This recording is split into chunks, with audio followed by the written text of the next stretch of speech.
मिश्रण क्या होता है?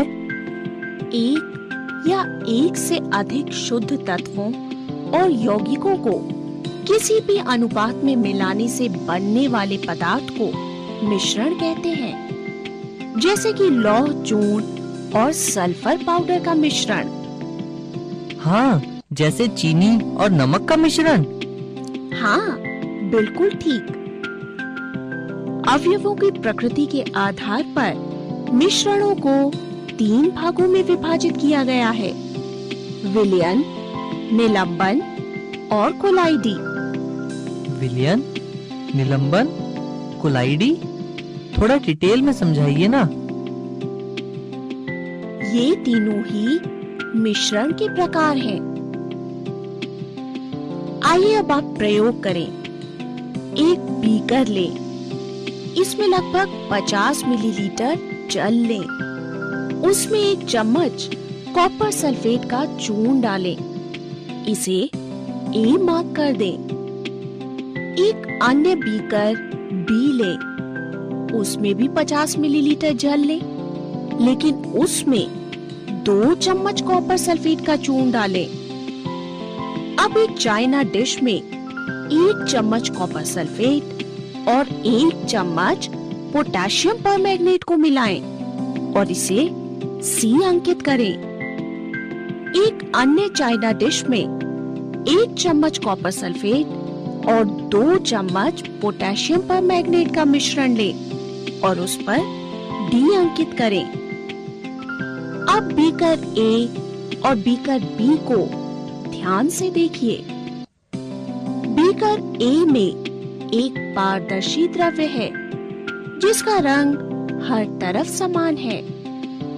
बीकर बी में भी ऐसा ही है। वास्तव में मिश्रण ए और बी समांगी मिश्रण है। समांगी मिश्रण? समांगी मिश्रण क्या होता है? ऐसा मिश्रण जिसका संगठन पूरे मिश्रण में एक सा हो समांगी मिश्रण कहलाता है। जैसे पानी और नमक या फिर पानी और चीनी का मिश्रण। अब आप पानी और चीनी के मिश्रण में अलग अलग स्थान से 1-1 चम्मच मिश्रण लेकर चखें। आप इसका स्वाद सदैव एक समान पाएंगे, यानी इस मिश्रण का संगठन पूरे मिश्रण में एक सा है और इसीलिए ये एक समांगी मिश्रण है। कॉपर सल्फेट, नमक और चीनी जैसे घुलनशील पदार्थों को जब भी पानी में मिलाया जाता है तो वो समांगी मिश्रण यानी विलयन बनाते हैं। ऐसे समांगी मिश्रण को हम विलयन कहते हैं। लेकिन चाइना डिश सी और डी के मिश्रण के अंश भौतिक दृष्टि से अलग अलग है। कहीं हरा नीला और कहीं गहरा बैंगनी। क्या यह भी समांगी कहलाएंगे? इस तरह के मिश्रण जिनका संगठन भौतिक दृष्टि से असमान हो विषमांगी कहलाते हैं। जब भी 2 ठोस पदार्थों को मिलाया जाता है जो आपस में कोई क्रिया नहीं करते तो वो विषमांगी मिश्रण बनाते हैं। जैसे कि चॉक पाउडर और रेत का मिश्रण, हल्दी और नमक का मिश्रण, तेल और जल का मिश्रण, नमक और लोहे की छीलन का मिश्रण। जी हाँ, आप ठीक कह रही हैं। यहाँ हम अवयवों को अलग अलग देख सकते हैं, पहचान सकते हैं। लेकिन बीकर ए और बी में रंगों की तीव्रता में अंतर क्यों है? बीकर बी में बीकर ए की तुलना में नीला रंग तीव्र क्यों है? वो इसलिए क्योंकि बीकर ए में 50 मिलीलीटर पानी में 1 चम्मच कॉपर सल्फेट डाला था और बीकर बी में 50 मिलीलीटर पानी में 2 चम्मच कॉपर सल्फेट डाला था। दोनों बीकरों में कॉपर सल्फेट के घोल के रंगों की तीव्रता में अंतर ये दिखलाता है कि रंग की तीव्रता घुलनशील पदार्थ की मात्रा पर निर्भर करती है और समांगी मिश्रण अलग अलग संगठन रख सकते हैं। तो नींबू जल और सोडा जल भी समांगी मिश्रण यानी विलयन हुए? हाँ, एक बात और, विलयन ठोस, द्रव या गैस किसी भी रूप में हो सकते हैं। जैसे मिश्र धातु दो या दो से अधिक धातुओं का एक ठोस विलयन है, जैसे कि स्टील, लोहा और कार्बन का मिश्रण है। पीतल, तांबा और जिंक धातु का मिश्रण है। कांसा, तांबा और टिन धातु का मिश्रण है। वायु एक गैसीय विलयन का उदाहरण है, जिसमें मुख्य रूप से 78% नाइट्रोजन और 21% ऑक्सीजन होती है। और तरल विलयन के उदाहरण तो अनेकों हैं, जैसे कि टिंचर आयोडीन, आयोडीन और अल्कोहल का विलयन है। विलयन में जो घटक अधिक मात्रा में होता है उसे विलायक कहते हैं, और जो कम मात्रा में होता है उसे विलेय कहते हैं। जैसे कि पानी और नमक के घोल में पानी विलायक है और नमक विलेय। कोक और सोडा जल आदि में जल विलायक है और कार्बन डाइऑक्साइड गैस विलेय। अच्छा, तो वायु गैस में 78% नाइट्रोजन है, अतः यह विलायक है, और 21% ऑक्सीजन, अतः ये विलेय है। क्या विलयन की कोई अन्य पहचान भी है? हाँ, अब हम इसे आगे समझते हैं। एक बीकर में पानी ले, इसमें कॉपर सल्फेट के 2-3 क्रिस्टल डालें, इसे भली प्रकार से मिला दें। इसकी सबसे पहली पहचान ये है कि विलयन एक समांगी मिश्रण होता है। विलयन के कण व्यास में 1 नैनोमीटर से भी छोटे होते हैं और इसीलिए वे नग्न आंखों से नहीं देखे जा सकते। यदि हम पेंसिल टॉर्च या लेजर टॉर्च से प्रकाश किरण को बीकर पर डालें तो प्रकाश का मार्ग दिखाई नहीं देता, क्योंकि छोटे आकार के कारण विलयन के कण गुजर रही प्रकाश की किरण को फैलाते नहीं हैं और इसीलिए हमें प्रकाश का मार्ग दिखाई नहीं देता। अब इस मिश्रण को कुछ देर शांत पड़ा रहने दीजिए। यहाँ तो कोई परिवर्तन नहीं हुआ। हाँ, अब इसे सावधानी से छाने। क्या छन्ना पत्र पर कुछ बचा? नहीं। हाँ, ये भी विलयन की पहचान है। छानने की विधि द्वारा विलेय के कणों को विलयन से अलग नहीं किया जा सकता और विलयन को शांत छोड़ देने पर भी विलेय के कण नीचे नहीं बैठते हैं और इसीलिए हम ये कह सकते हैं कि विलयन स्थायी होते हैं। अब एक बीकर में 50 मिलीलीटर जल लेकर उसमें 1 चम्मच कॉपर सल्फेट डालें और इस सारी प्रक्रिया को पुनः दोहराएं। यह भी समांगी मिश्रण यानी विलयन है। यह भी प्रकाश के मार्ग को नहीं दिखा रहा। शांत रखने पर विलेय के कण नीचे नहीं बैठ रहे और छानने पर भी कॉपर सल्फेट को जल से अलग नहीं किया जा सकता। लेकिन दोनों ही परिस्थितियों में विलायक में विलेय की मात्रा अलग अलग है। बीकर ए में 2-3 क्रिस्टल कॉपर सल्फेट डाला गया है और बीकर बी में 1 चम्मच कॉपर सल्फेट डाला गया है। बीकर ए की तुलना में बीकर बी में विलेय की मात्रा अधिक है और इसीलिए बीकर बी में विलयन सांद्र विलयन कहलाता है और बीकर ए में विलेय की मात्रा कम है और इसीलिए ये तनु विलयन कहलाता है।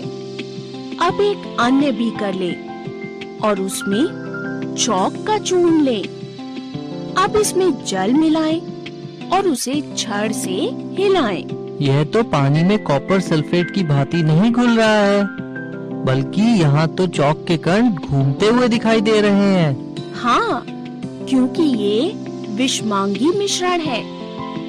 अब जरा पेंसिल टॉर्च से प्रकाश की किरणों को बीकर पर डालो और जरा इसको सामने और साइड से देखो तो जरा। यहाँ तो प्रकाश किरण का मार्ग स्पष्ट दिखाई दे रहा है। हाँ, ये निलंबित कण प्रकाश की किरण को फैला देते हैं, जिससे उसका मार्ग दिखाई देने लगता है। अब इस मिश्रण को कुछ समय के लिए शांत छोड़ दीजिए। चॉक के कण तो नीचे बैठ गए हैं।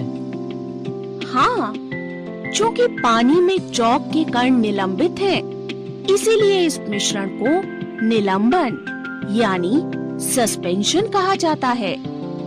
ये एक विषमांगी मिश्रण है, जिसमें विलेय पदार्थ के कण विलायक में घुलते नहीं हैं, बल्कि कुछ समय तक माध्यम में निलंबित रहते हैं।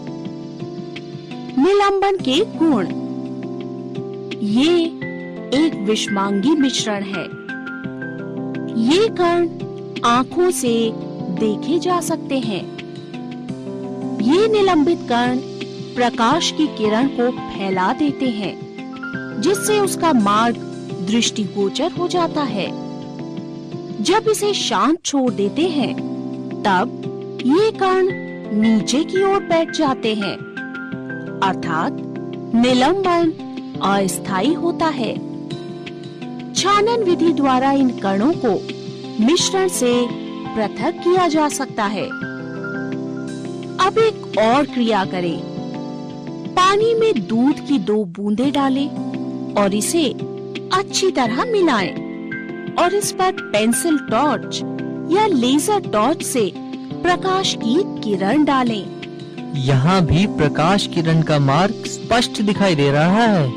हाँ, क्योंकि जल में दूध के कण पूरी तरह से घुलनशील नहीं है। ये एक विषमांगी मिश्रण है, लेकिन यहाँ कण नग्न आँखों से नहीं दिखाई देते। ऐसे मिश्रण को कोलाइडी मिश्रण कहते हैं। कोलाइड के कण विलयन में समान रूप से फैले होते हैं। निलंबन की अपेक्षा इन कणों का आकार छोटा होता है, इसलिए ये नग्न आँख से दिखाई नहीं देते। कोलाइडी में कणों का आकार विलयन में उपस्थित विलेय के कणों के आकार की तुलना में बड़ा और निलंबन में विलेय के कणों के आकार की तुलना में छोटा होता है।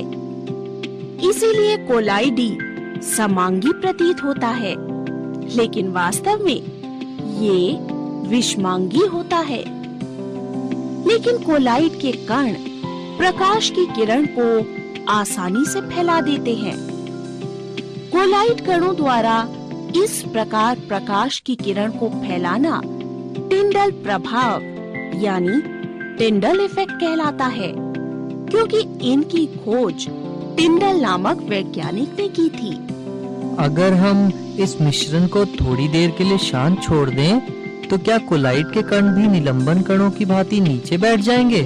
नहीं, ये कोलाइडी कण बहुत छोटे और निरंतर गति में होने के कारण पृथक नहीं होते और हम कह सकते हैं कि ये एक स्थायी मिश्रण है। क्या हम इन कणों को मिश्रण से छानकर अलग कर सकते हैं? नहीं, कोलाइडी कणों को छानकर मिश्रण से पृथक नहीं किया जा सकता। मिश्रण को एक खास प्रकार की मशीन, सेंट्रीफ्यूजिंग मशीन में जोर से घुमाया जाता है, जिससे कोलाइड के कण पृथक हो जाते हैं। किसी भी कोलाइड विलयन के 2 भाग होते हैं, परिक्षिप्त प्रावस्था यानी कि डिस्पर्स्ड फेस और परिक्षेपण माध्यम यानी डिस्पर्सिंग मीडियम। विलेय पदार्थ की तरह कोलाइडल कण परिक्षिप्त प्रावस्था यानी डिस्पर्स्ड फेस कहलाते हैं और ये कण जिस माध्यम में निलंबित रहते हैं उसे परिक्षेपण माध्यम यानी डिस्पर्सिंग मीडियम कहते हैं। जैसे कि यहाँ जल हुआ परिक्षेपण माध्यम और दूध हुआ परिक्षिप्त प्रावस्था। परिक्षेपण माध्यम की भौतिक अवस्था और परिक्षिप्त प्रावस्था की भौतिक अवस्था के आधार पर कोलाइड मिश्रण को कई भागों में बांटा जाता है। जैसे कोहरा, बादल या कुहासा। बता सकते हो ये किसका मिश्रण है? इसमें परिक्षिप्त प्रावस्था कौन सी है और परिक्षेपण माध्यम की अवस्था क्या है? हाँ, यह जल और गैस का मिश्रण है। यहाँ गैस में जल की बूंदें हैं। माध्यम तो है गैस, क्योंकि इसकी मात्रा अधिक है, और गैस में जल की बूंदें हैं, तो परिक्षिप्त प्रावस्था हो गई द्रव्य।